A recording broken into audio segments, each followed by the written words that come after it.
এক বনে ছিল খরগোশ আর একটা ছিল কাঠবিড়ালি। ওরা ছিল দারুণ বন্ধু।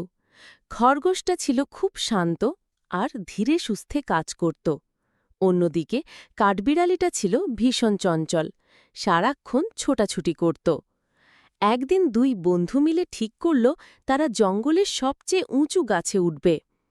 খরগোশ বলল, সাবধানে ওঠো, গাছটা অনেক উঁচু। কাঠবিড়ালি তার স্বভাবসুলভ চঞ্চলতা নিয়ে হেসে বলল, আরে বাবা, তুমি দেখছি ভয় পাচ্ছ, আমি তো চোখের পলকে উঠে যাব। কাঠবিড়ালি তর তর করে গাছে উঠতে শুরু করল, এক লাফে এক ডাল থেকে আর এক ডালে।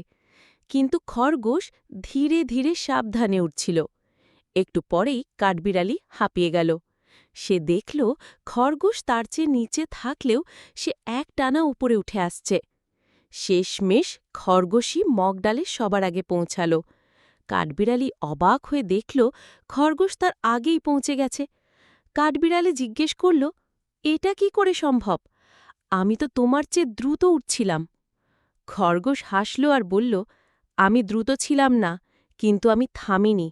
তুমি দ্রুত ছিলে ঠিকই, কিন্তু বারবার বিশ্রাম নিচ্ছিলে আর এদিক ওদিক পাকাচ্ছিলে। কাঠবিড়ালি নিজের ভুল বুঝতে পারল। দুজনেই হাসতে হাসতে গাছের মগডান থেকে নিচের সুন্দর জঙ্গল দেখতে লাগল। তারা বুঝল, ধৈর্য আর লেগে থাকা চঞ্চলতার চেয়ে অনেক সময় বেশি কাজে দেয়।